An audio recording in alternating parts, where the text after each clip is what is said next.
Want to pop the base first with the scoop instead of using the slurp to... It's this one's really gelatinous, so I don't think there's anything to pop. It just kind of We can do a moderate scrapes. suction and then so we don't full jam it and you know what I mean, like like a blender. Would that be preferred? Yeah, I think that's what we'll have to do. Yeah, it's super gelatinous from what I remember. It's not like a lot of these leathery anemones. Roger. But now I'm curious to go back to NA110 to see. Yeah, I just wasn't aware there was another effort to try to get one of these things. Yeah, we didn't really have any intention. In fact, I don't even think I was on the watch that collected it. 2019, but I think I was. Yeah, vividly. I'm having this memory of it. Yeah, remembering the lab processing. Well, the reason why a formalin, preserving a formalin would be so valuable is ethanol is not a preservative. There it's not goes, a fixative. Jake, you want to do a 30% suction? It is swimming over. Is he swimming? Yeah. He is. He's swimming. There he goes. Oh, wow. Oh, he went in. Look at that. That was... You can see the tentacles are starting to pop off. Too. Yeah. We're at 30% suction. 30%. And that coral, I think, might have... We didn't flush it beforehand. There he goes. There you Okay. go. Go ahead and secure Perfect. it. Great. Yeah. It looks still Thank you. intact. Yeah. So Great job. Yeah, thank you. So what I was saying Nice. is that it would be really great to get a formalin preserved specimen because ethanol is not a fixative. And in order to stabilize the tissue, you really need to fix it in something like formalin. And that allows morphologists to actually look at the internal structures in addition to the ethanol specimens, which would allow geneticists to do DNA analysis on it. So those two combined will hopefully result in some type of a description and analysis of this animal. It could be an entirely new family in that order. It's just so different. What's the sample number? 128. 128, and then what's the Purple Syriantherian or purple anemone. yeah, we'll go with the latter. I'm not attempting that this early in the morning.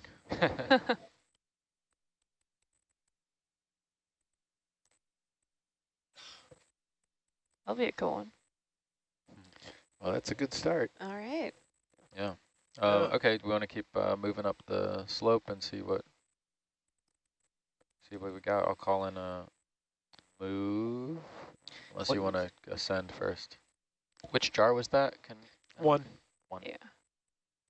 Something like that, just to get us at the... Copy Jake, how that. big are the Yeah. slurp jars, just for scale? How big? A foot high and 6 inches in diameter? I don't know. I'm not sure. Steve probably knows better. Yeah, that sounds about right.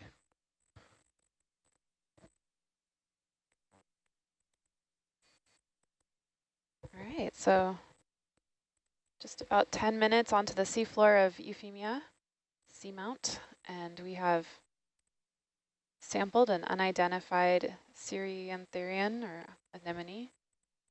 Steve, do you know of any anemones that have got that inner ring of tentacles?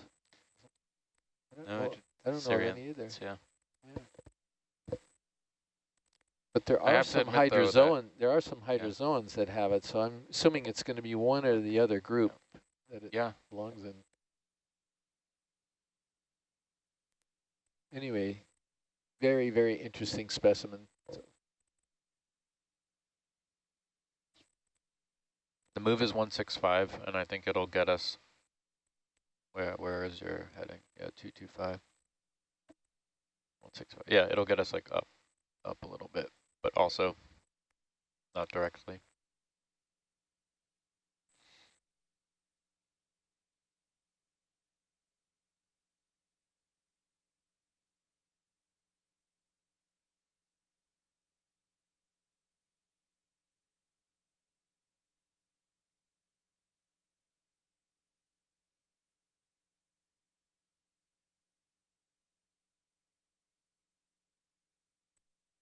I'm a little concerned about this substrate.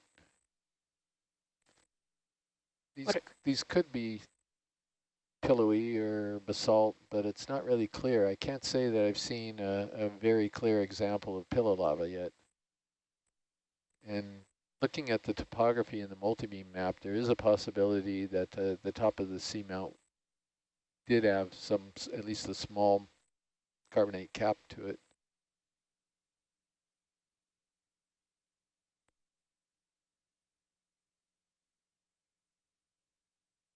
Some coral Yeah, rips. once we get to the top-ish, we'll go more southeast.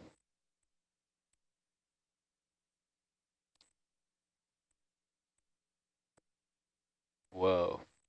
Stalked crinoid? Yeah, Wow. Proisocrinus. Yeah. It's a very vibrant one. Yeah. Yeah, there's a couple features here if you wanted to zoom on because they're so beautiful anyway. Yeah, go ahead and push on in there, Jeff. The way he holds on to the rocks is Very he good. has little feet, for lack of a better word. He also has some, I've forgotten the name of them, sort of little reduced cirri, I guess, on the stalk right underneath the arms. You can't really see it here. That fuzzy look. Are they tube feet on the bottom, kind of clawing on? They're not tube feet. It's just the bottom sort of spreads out and forms a little bit of a stellate kind of a base that it. Yeah, pushing on the stem there. Looks like hydroids. Yeah, they're hydroids on it. Been seeing that a lot more lately here. Hydroids on the stalks. Yeah, and up near where it connects to the actual body of the animal, the stalk starts to appear more angular, almost square in shape. One of the things I keep looking for with these crinoids are those commensal, or actually they're predatory, right? Or parasitic, the polychaetes, what are they called?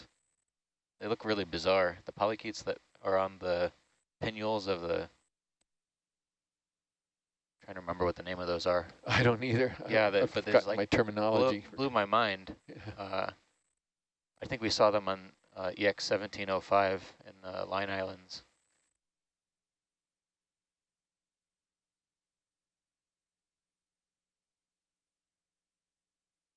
Oh, there's a Metallogorgia, I think, isn't it?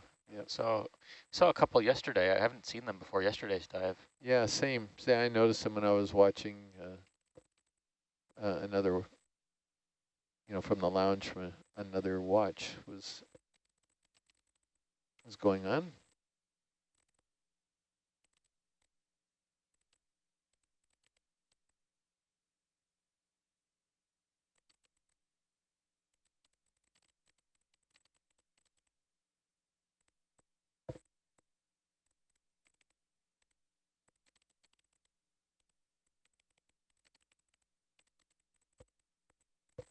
Looks like we have some potential, I'm guessing this is Candidella gigantea, but I'm not absolutely positive, the sort of unbranched whip. We have an opportunity, maybe we could get a close-up of that just to see what it is. Yeah, sure thing. This is bamboo, so that's a little bit different. Roger. If we could get a zoom on that one, that would be great. Sure Just thing. confirm it.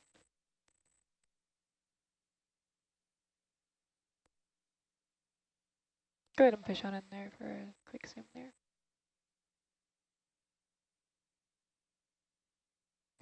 Yeah, I would say maybe one of these C or D clades.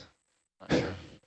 I'm not real good with this clade nomenclature. Yeah, it's small. It's tough to tell if it's just one of these that hasn't branched yet, or if it's truly an unbranched. Yeah.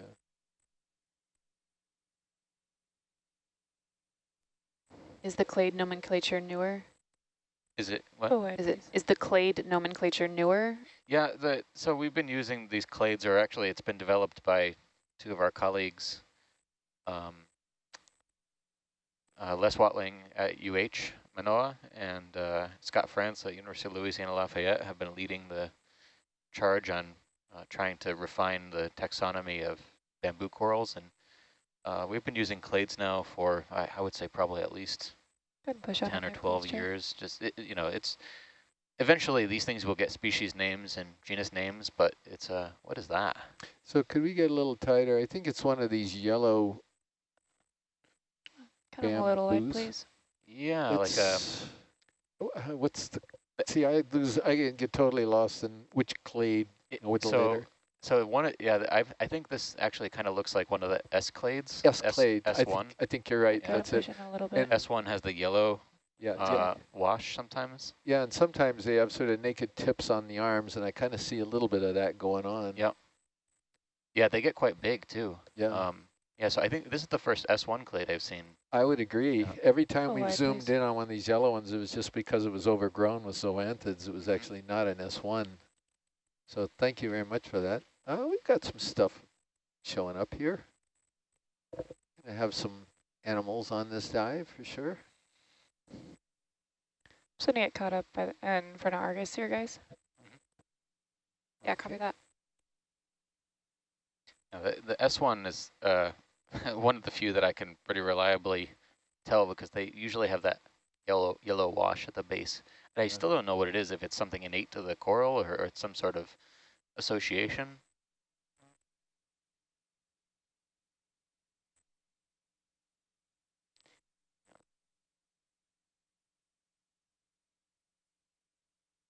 So are there clades all the way through the alphabet, or is it just a few letters? No, they typically correspond with like a typical Cladogram. yeah, like a dendritic tree showing its genetic relationships. Yeah. That's why they call them clades, I guess, but I don't understand that. the lettering usually comes from a representative genus in that clade. For example, J clade is referring to things that look like Jasonisis, which is a genus of bamboo corals, and I clade it refers to Isidella. So I hadn't really thought about that. So what would S? I don't know. I don't know S. Yeah. There's a Hormathiid anemone. Philiactis is the genus on it. Thanks to Estefania Rodriguez in New York, who's an anemone expert. I didn't see it. Was it a Venus flytrap? Yeah, Venus flytrap. Here's a funny little colony here. Maybe we could take a zoom if possible, if it's a good. Yeah, sure thing. Because we could do a twofer here and just confirm it's Metallogorgia, the one with the crinoid on it.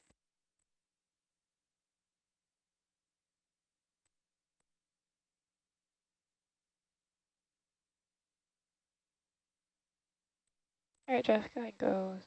Thanks. Okay, that's Metallogorgia with its characteristic Ophiocreus brittle star. It's also got a crinoid on it. Yeah, that's a little unusual, but yeah, there's not too much other high substrate around here. So I guess any port in a storm for these crinoids. So can you see if the cirri on that crinoid are prehensile? I think they are. Yes, they are, which would probably put it in the... A little wide. What are those in the background? Are those cup corals? Yeah, cup corals. Thalassometrids in that Thalassometridae typically have prehensile cirri. And then there's some type of a, that guy right there. It's going to be down here. it's going to be a primnoid.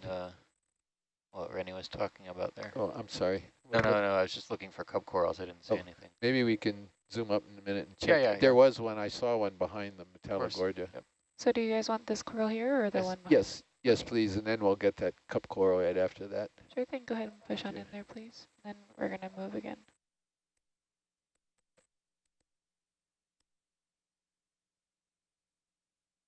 Well, it's a primnoid. Can you do better than that, Steve? Primnoid with equal dichotomous branching. Yeah. That's about what I can do. I maybe Narella or so we shouldn't be. I mean, on a limb, maybe Candidella, but those are the two I would go to for equal dichotomous. I was thinking more Candidella just because I don't know that many Narella that look like that. That was polyps my gut are coming feeling, out. But yeah. Sorry? There's only, 2, maybe 3 species of Candidella in this area that I'm familiar with.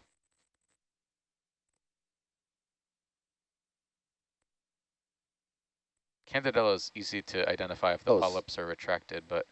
We have a polychelid lobster right there if you want to take a peek at that. Yeah, let's do it. This is Homerion asper. And as we get a little bit closer, you'll see what I'm talking about. It's just I've seen this animal plenty of times, so I can know it from quite a distance. Quite large, yeah. Yeah.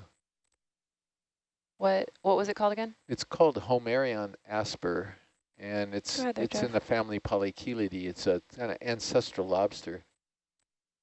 It's got one claw. It's tucked underneath it.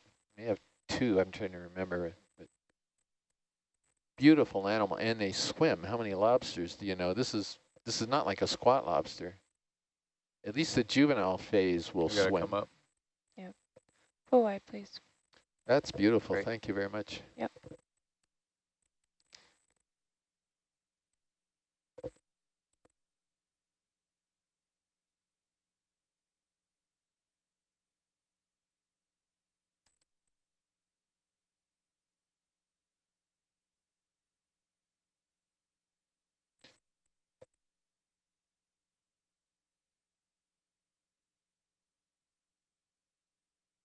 When you say it swims, is it different from most lobster swimming backwards? Kind of just that like propulsion motion? It kind of swims forward, sort of like a shrimp. Okay. It's really kind of strange. First time I saw that, I was totally surprised because I kind of view these guys as sort of crawling on the bottom more. But it was a semi-transparent one. It was very young and maybe... Does it have like the swimmerettes? Like? Yeah, they kind of sort of shovel the water, if you will. Yeah.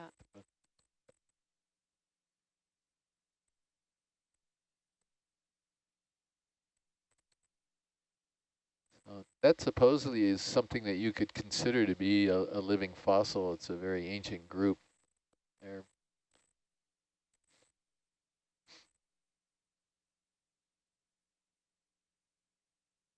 There's Venus flytrap anemone over to the left. Yeah.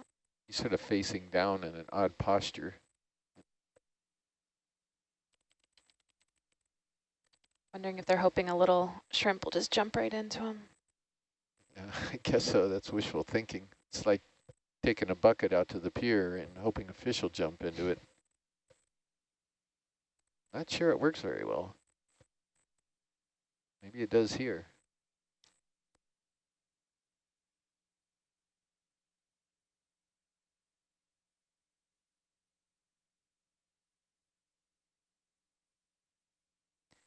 All right, I'm going to go 160. 160, Roger. There's a feather star on to the left.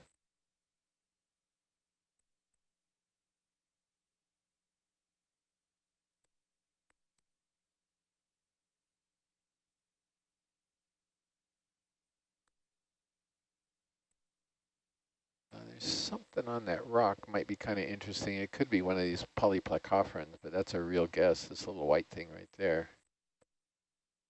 Yeah, I saw one on a previous dive, yeah, but on a separate watch. I haven't seen one myself. I could be completely wrong, but I like to try to identify things as far away as possible. Be. This is one of those things that I was saying before. If you zoom in, you can see a lot more stuff than if you're even a meter or two off the bottom.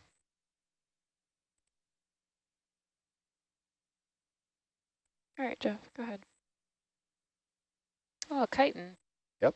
Yes, sir. Polyplecophoran. Wow. It's a furring that's got a number of sort of scales on its back, and there's monoplecophrans that have only one. But these are mollusks. Yeah, the nice soft body on the bottom. All right, full wide. There's no way to suck that, is there? I mean, all we've got this ID to is the order.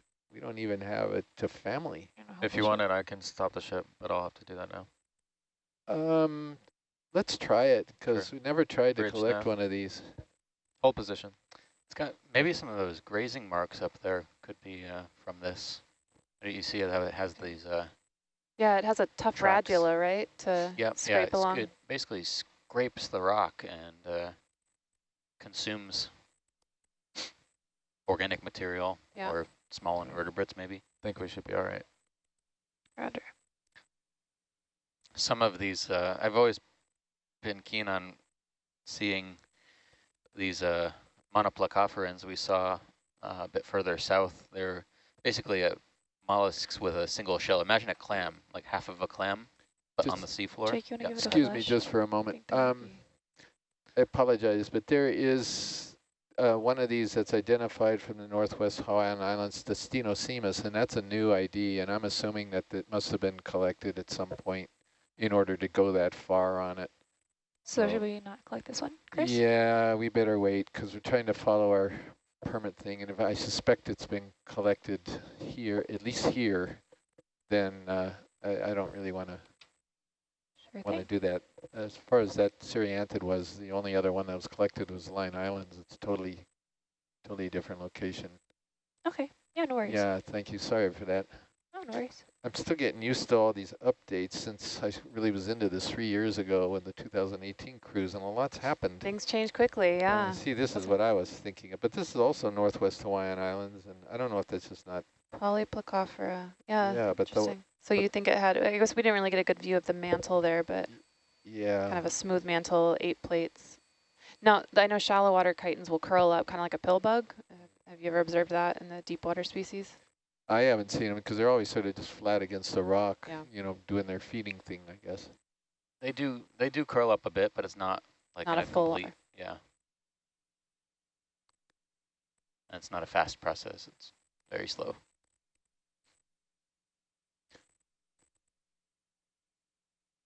Another kind of ancient looking organism here.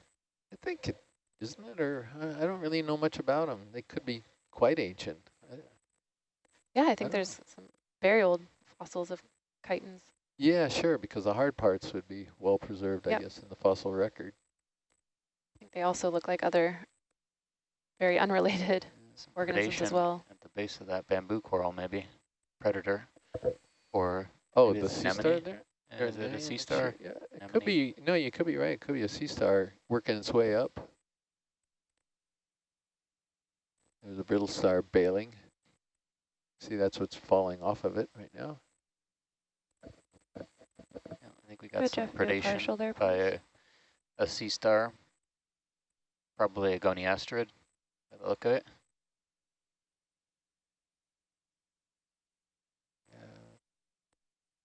Gives you a good look at the bamboo coral skeleton, though, where nodes and internodes. Can you go in a little tighter? Is that, oh, there we go. Yep. I don't know if you could almost see the stomach popping out of it, so. A little wide. It's good.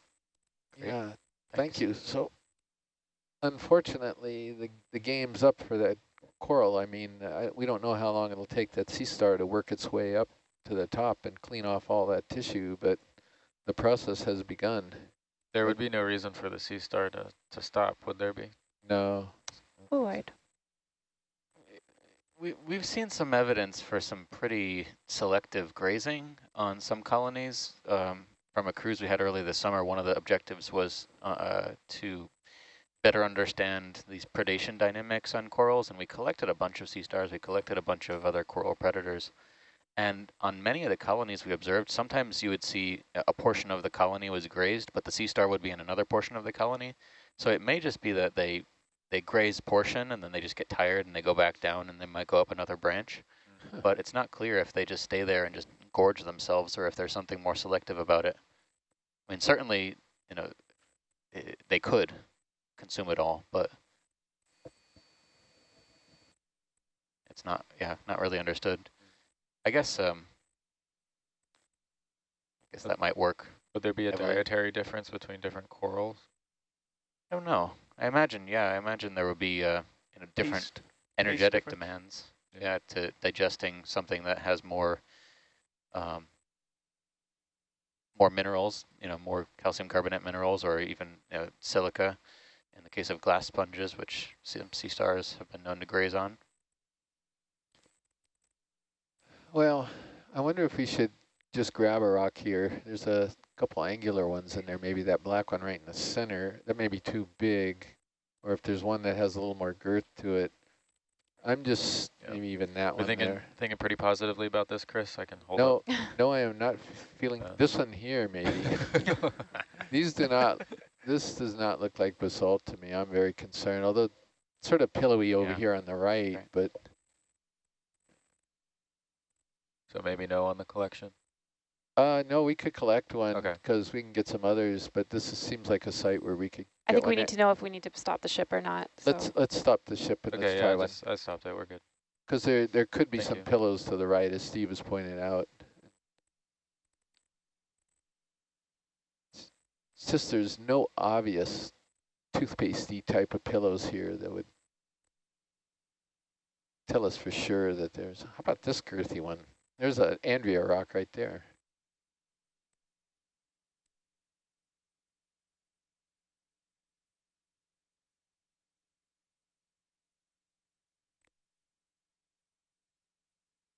And just you could sort of feel how heavy it is sort of in the manipulator, right? We can't really feel how heavy it is in the manipulator. We get a better sense of its width and dimension. Okay. And from that, we can kind of extrapolate the weight and also how we fly later on. Jake, they want to work on the delta. Okay. There's kind of some blocky ones here that are, I just don't know. Could also be very thick crust too, I'm afraid.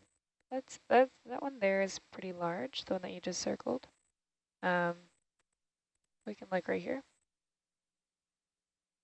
Sorry, I realized I was talking off SPL before. So sorry for force talking with Rennie and Jake there. These are all bite-sizable for us. Yeah. There's one with an anemone on it. Or a cup coral, I don't know. Yeah. As we can look a little bit further upslope. Okay, yeah, maybe just keep an eye out for something that looks like it might work. I've been looking all along at the substrate, and it's just You're looking for unaltered rock at this point for Andrea? That's correct. Yeah, Beth does not need any more. She informed everybody this morning. A little ferronematid sponge over there, but we're on a rock hunt at the moment. We can look up here for any unaltered, pillowy looking rocks.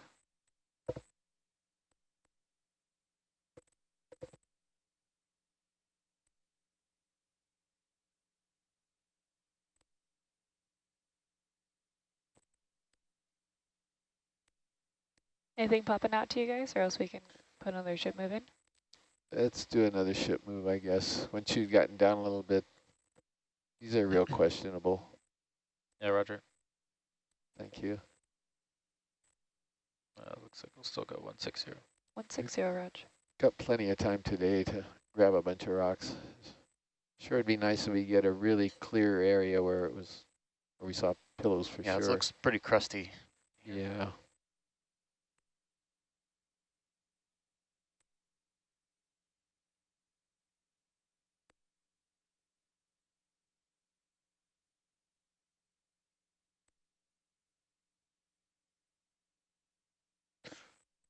Another one of those clear anemones that we saw when we first landed, the lower right corner. Yeah, did we land on whether those are cup coral or little anemones? They were little anemones when we zoomed in on it. That's what Steve and I sort of concluded, because we couldn't see the typical septa that you would see, the hard part that's associated with the cup corals. Have you seen remains of those little cup coral septa here? We have not seen that at all. I have a little star. I don't know if you could get over there, by the way, just to... Oh, yeah. Sometimes you find cup coral remains manganese crusted, manganese coated, but the carbonate chemistry, as we were talking about last night, isn't really conducive to their longevity at these depths. So they tend to just dissolve out over time, yeah, before the crusts can accumulate. Sure.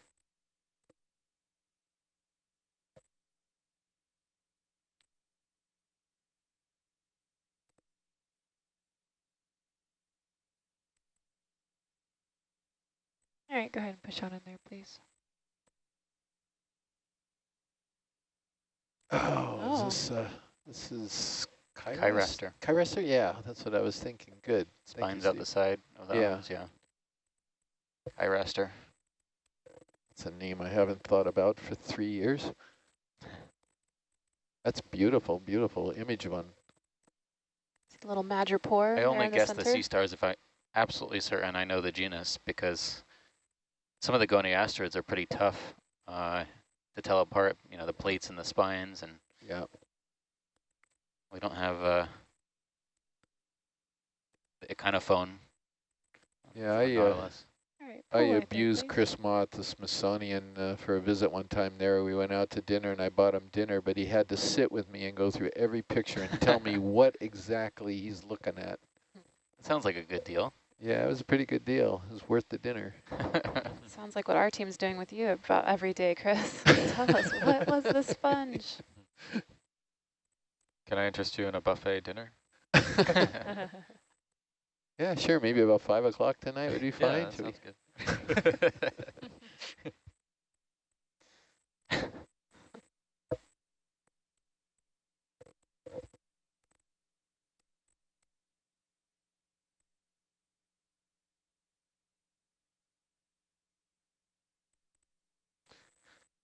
Jess, what do you think about this one with the, it's got a coral on it, but it's looking Let's for have a look.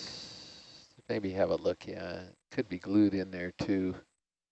Or it's actually, it doesn't have a coral on it, this kind of squarish one.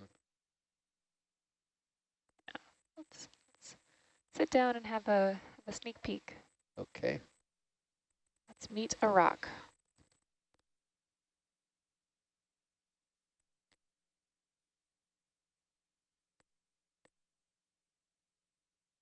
You want to pick it on the fly, or do you want me to hold? Might be another one of those On the fly. lobsters too in the lower left corner. Roger. Oh, Little baby one, Go ahead and push on in Could there, be, a bit, yeah. please. maybe. If it'll come off, this could be possible, I think, if you think you Angular. Actually, go ahead and hold Yeah, the it's ship, angular at It least. might be too big. Bridge. Nav. Hold And, position, please. All right, pull wide, please. before we sample, well, we can touch it first, poke it, see if it's Sure. movable, but we would want to get some close ins of the bamboo coral before we pick it up. Sure. Go ahead and just go in tight now there, Jeff. Is the bamboo on it? I guess it is. Oh. Where is it behind it? Do you want me to square up on one of the polyps there? Yeah, that's fine. As close as you can get on the polyps. You don't have to move. Pretty long. All right, go ahead there, Jeff. It's transparent, so you can't see a whole lot of sclerites in the stalk. Yep. All right, good capture. Can Pull move on. wide. Yeah, thank you. Rock sampling, rock poking. Come on, Rock. And this will go in the starboard compartment. Is that correct? Yeah, I think that'll be fine.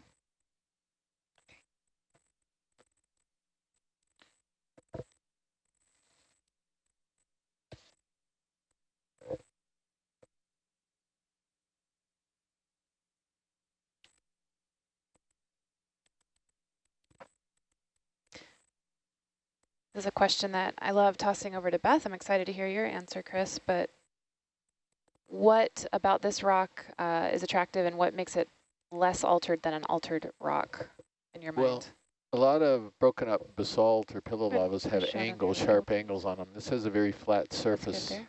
right above the manipulator right now, and that's what caught my eye. And also it had some girth to it. Crust can be kind of thin and plate-like, but this thing looked like it was more solid. And third thing is that it looked like it might come free, which it did. It did. Well done, Jess. So I think this is a decent rock, whether it's carbonate or basalt, I don't know, but this is a very good rock sample, I think. Definite keeper. Go ahead and push on in there a bit, please. Jake, you want to keep an eye on that sonar?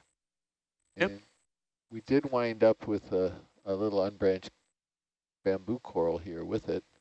It's got long, Yeah. it is long scars, so would Long that be lepidisis in that group? It might be, yeah. Yeah, take a look. Those intertentacular sclerites are very obvious. Yeah. Steve, come on. Throwing out those words today. Intertentacular. Alright, Intertentacular. I got it, of course. Yeah.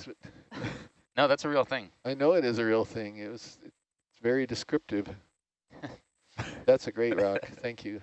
It's the best one we've seen the whole morning. We should be all right. Roger. What was that second volunteer on there? Is some It looked like some sort of Spun. tube or, yeah, Think you wanna maybe switch over sponge debris cameras with again? hydroids covering it. Yeah, it had Also died. follow It's me around with the bubble there.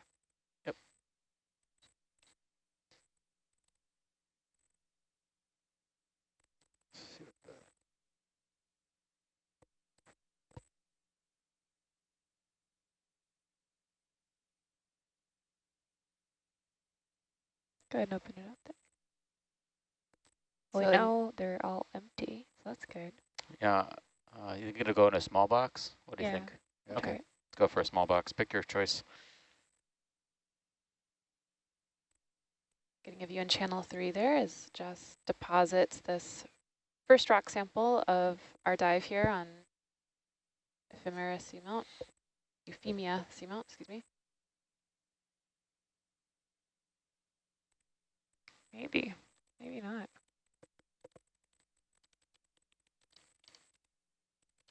Yeah. I have my concerns now, guys.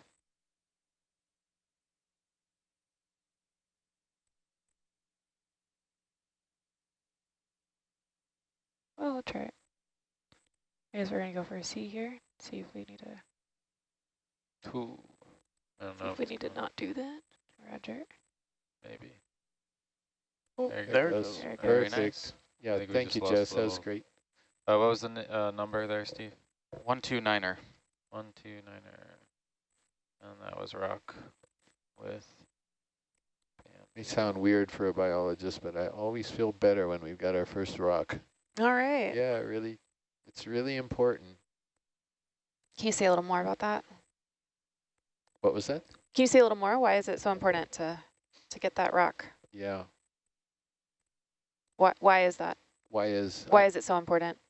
well, that's the only, getting these rock samples is the only way we're ever going to figure out the origin of these seamounts. It's, they can open up the rock and look inside and look specifically for certain types of crystals. This is what Andrea Balbus does in her lab. And then if it's got the right type of crystals, then it's basalt, then they can put this through a special process that'll determine its age. And we're assuming that it's a Cretaceous, you know, maybe 80 million years old. But if you know its age, then you can start to figure out how it even formed on the seafloor and how it's connected to other seamounts. Is it connected to the Hawaiian Ridge? Probably not, but we don't know that because we don't know what its age is. Roger that.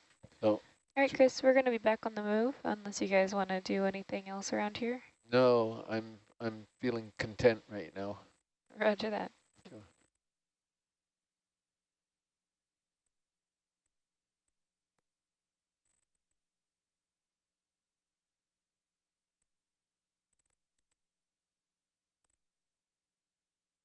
Yeah, and as we've noted on a number of other dives here in the seamounts, the two different kinds of rocks are telling us really different kinds of information about these seamounts.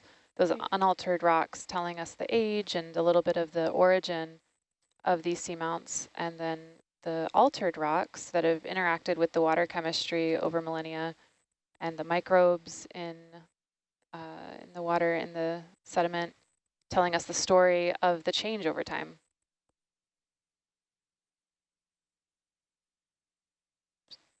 Sorry, guys, we're gonna just get ourselves a little bit ahead as we start that ship move. That's fine, no problem. Just occasionally point things out, and the old Hawaiian saying, if can, can, if no can, no can. You know that one, Kalama, right? Or you don't know that one? I don't know. It's not. Okay. Yeah, I think that rise in the background is kind of where we're heading. It says local to the right. I love Gotcha. that expression. I use it all the time. Yep. My vote for the watch name today is intertentacular sclerites. I wrote it down. What was the last part? Intertentacular. Sclerites, right, Steve? Yeah. That's right. Yeah. So it's mainly so the other watches don't know how to pronounce. Can we get orientation after if we choose that name? Who needs a name, though, when you can just make up a new name every watch, keep your enemies guessing? What is Right. it? Is this sediment or? You can't put us in a box. Looks like a dead It looks sponge. like a dead sponge. Dead Pretty sponge, weird. Yeah. Bamboo coral is very curly. Yeah. That one that was dead, I just passed. What is the story with that? I bet you some of these bases, these small circles on the rock, are probably from these bamboo corals. Yeah, maybe Candidella, but probably these bamboo corals like this. they look a bit big for Candidella, so I would agree, Steve. You know, if you look at the one that's live right now, it's about the same size as this one down Right. below it. Could be a. Yeah, those are. This is very similar to one we collected, I think, on our first dive or one of our first dives. Had these very erect polyps, very thick tissue.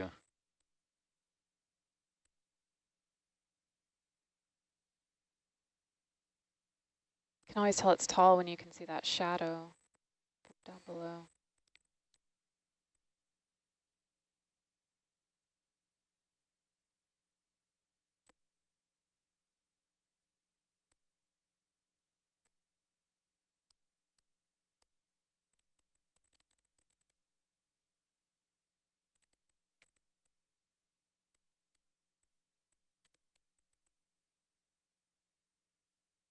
Could we? This is a Walteria sponge. I wonder if we could, if you can get over there to.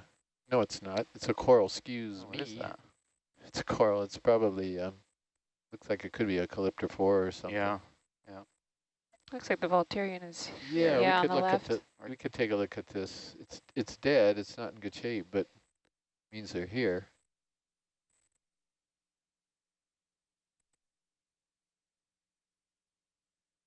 All right, go ahead and start pushing on in there. Yep, that's what it is. So this one's got, it's dead, so I'm not sure we need to log this. It's got a lot of stuff on it. But this, when it was alive, it was Walteria CF leucardi because of the round holes on the basket itself. Which, believe it or not, is a feature that we look at for these guys. Interesting. What those crinoids? Maybe. Hydroids, maybe? Go a little wide there, please. Interesting, thank you. All right, full wide.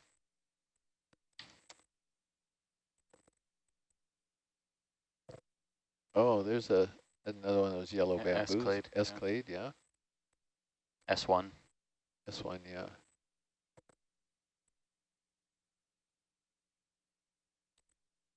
Really beautiful bamboos.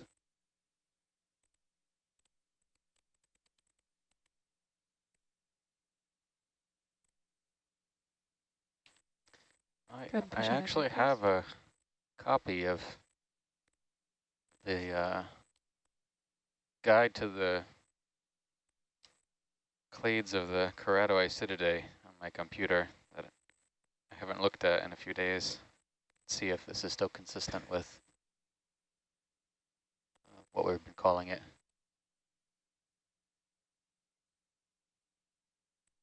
I'm trying to remember, these are considered capture on nodal. that. Considered nodal or internodal? I guess internodal, right? All right, full wide The there, branch please. is very close to the node, I think. Yeah, it's in the internodal group.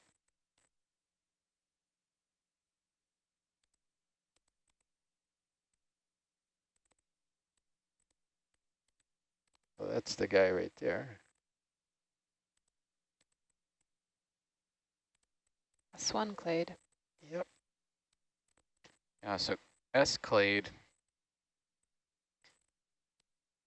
has a few new species, but it's kind of characteristic genus and species that we know that's been described recently as Cladorisis. Very similar. Cladorisis is very fragile looking polyps, very small polyps, very fragile skeleton. Typically breaks quite easily. It's not as robust as some of the larger bamboo corals with thick internodes.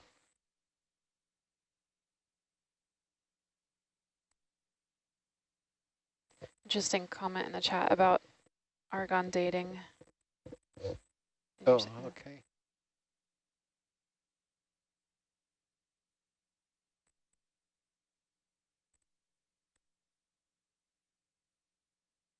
We have some geologic terms to add to that intertentacular sclerite word.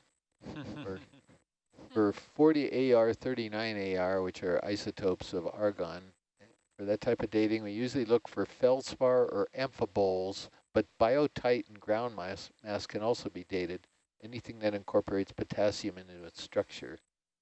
If it is altered, some of the argon may be lost from the rock, resulting in an age that's too young or too old if there's excess argon. Thank you, Amber. That comes from Amber Ciravolo. Something tells me that she's a geologist. What do you think? I don't buy it. What are amphiboles? It's the red dot. Is that an anthomastus? Yeah, Steve, you wanna answer that? Amphiboles? Amphibole? Yeah. I think that's where you have two bowls stuck together, amphibole, so you can go, one side is for breakfast, one. All right, Amber, help us out. Yeah, she is right now. That's a very poor. Yes. Very poor. She works with attempt. Kevin Conrad. Ah, okay, now I get it. Amber, you're not going to let Steve's definition of amphibole stand. You've got to correct us there. That's 4 meters left. Yeah, because that's what happens when you start giving biologists geology words. Don't know why. We're going to have Beth back here any minute. Yeah.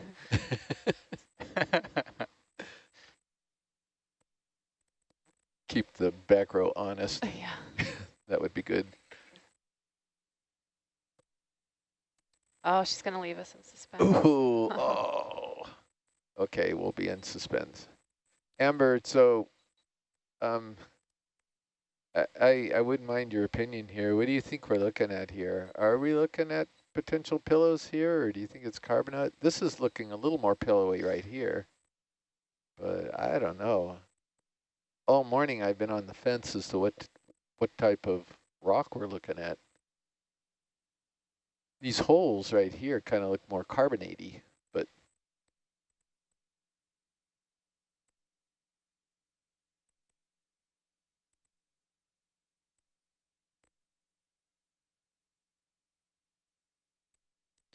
Jake, gonna come around to 165. 165. Roger. she's new to marine geology, but she would assume it's basalt. So thank you very much, Amber. We have a sponge up ahead. It's probably something we've seen on other dives. It'd be worth taking a quick look at it when we get over there. Yeah. Might do a far away zoom because might not have enough scope. Okay. Got that characteristic light bulb shape. Yeah, I think we're looking at the back side of it. It's actually one of the ones that we collected, but I'm not positive.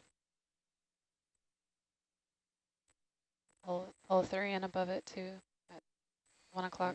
Oh yeah.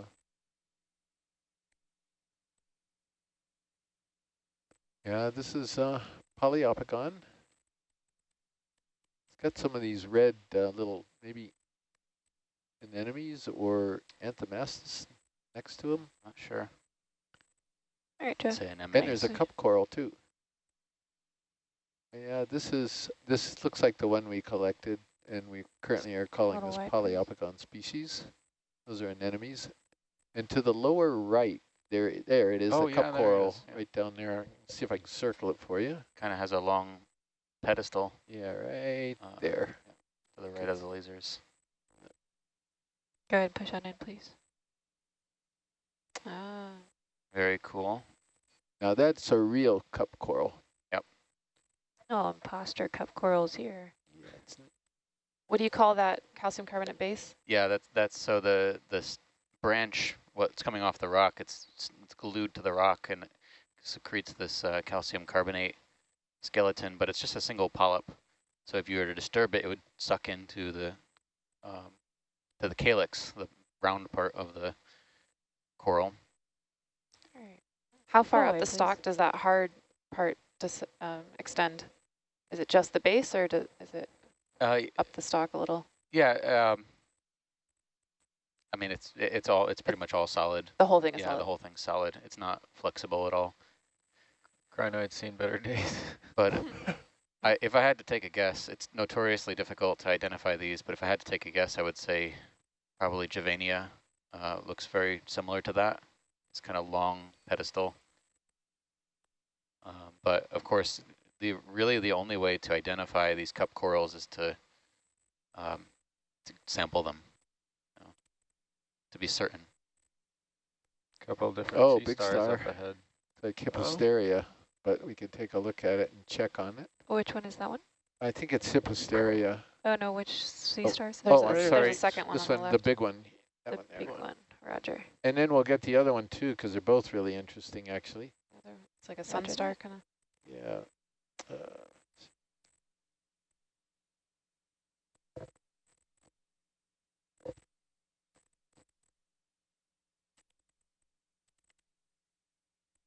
All right, go ahead, Jeff. Oh, slime star. Slime star. Yeah, slime star. Is that pteraster? Maybe it's pteraster. See those big tube feet on the It's tough to bottom say. moving along? It could be a pale hymenaster, but it's in the pterasteridae family. I think it doesn't it look like this one right here? This should be pteraster reticulatus. Oh, yeah, maybe. Yeah. I think that's what it could be. You're going to come wide there, and then we'll look at the other guy. Okay, and then that other one to the left was equally interesting. This guy over here. Was that you, Lindsay, who suggested a sun star, or was it somebody else? Yeah, it looks sun star-esque. Yeah. It's a solasterid, I'm pretty sure, which is the family that the sun stars are in.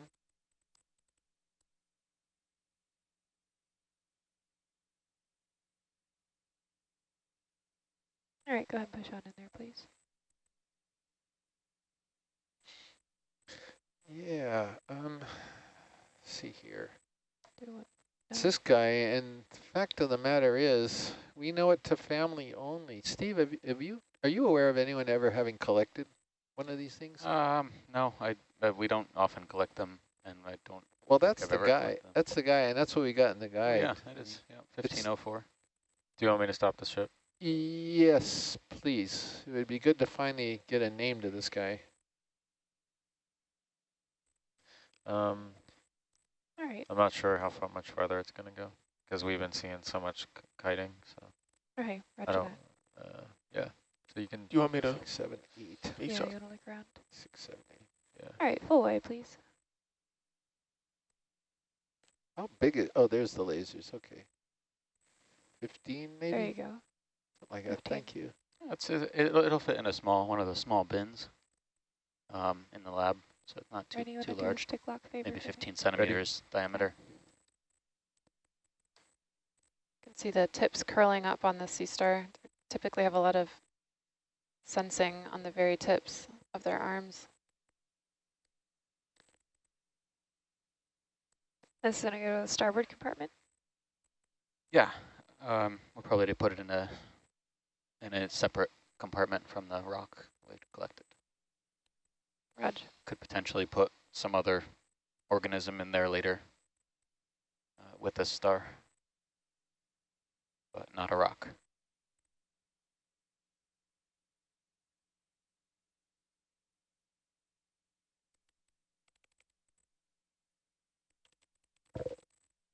And the grip force down significantly.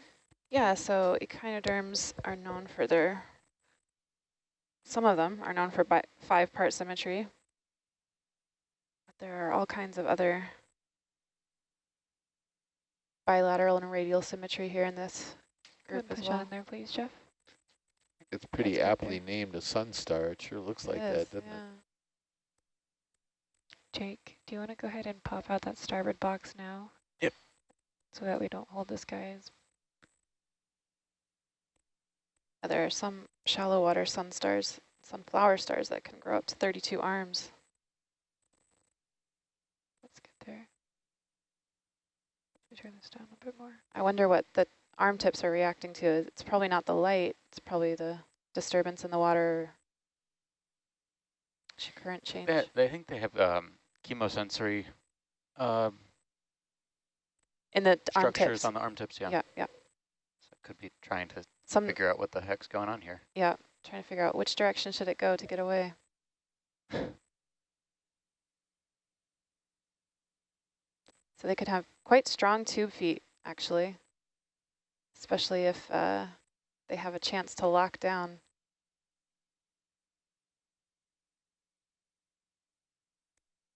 Nice twisting action.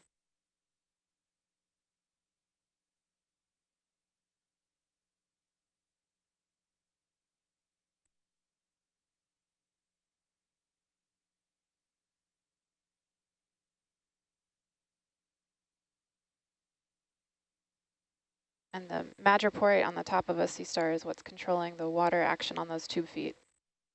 In and out, kind of like a hydraulic system.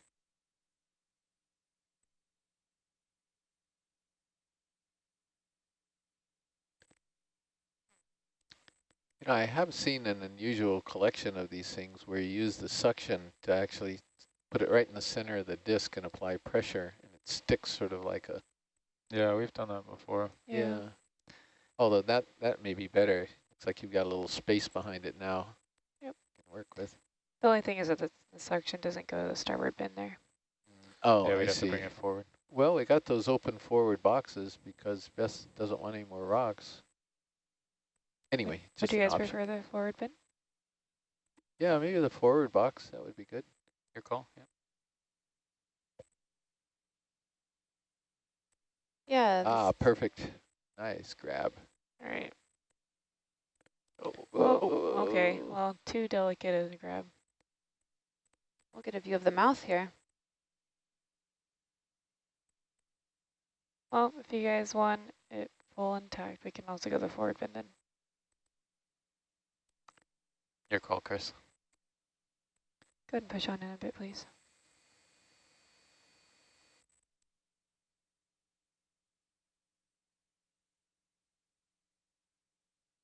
So interesting to watch sea stars try to turn themselves over.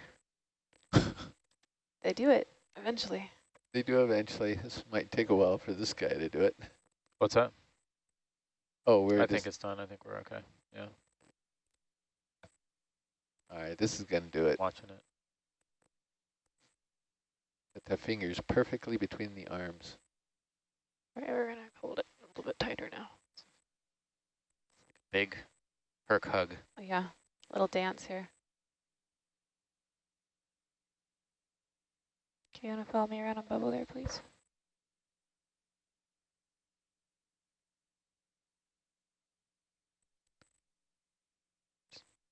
Still going starboard. Yeah. You want to look around, make sure I clear it there, Jake.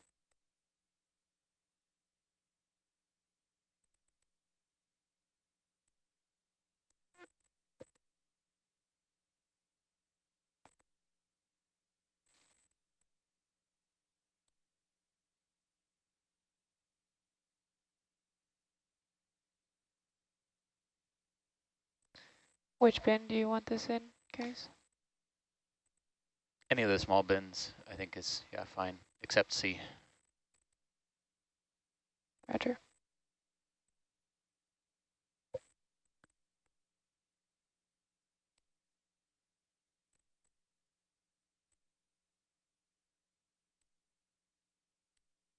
Go for D.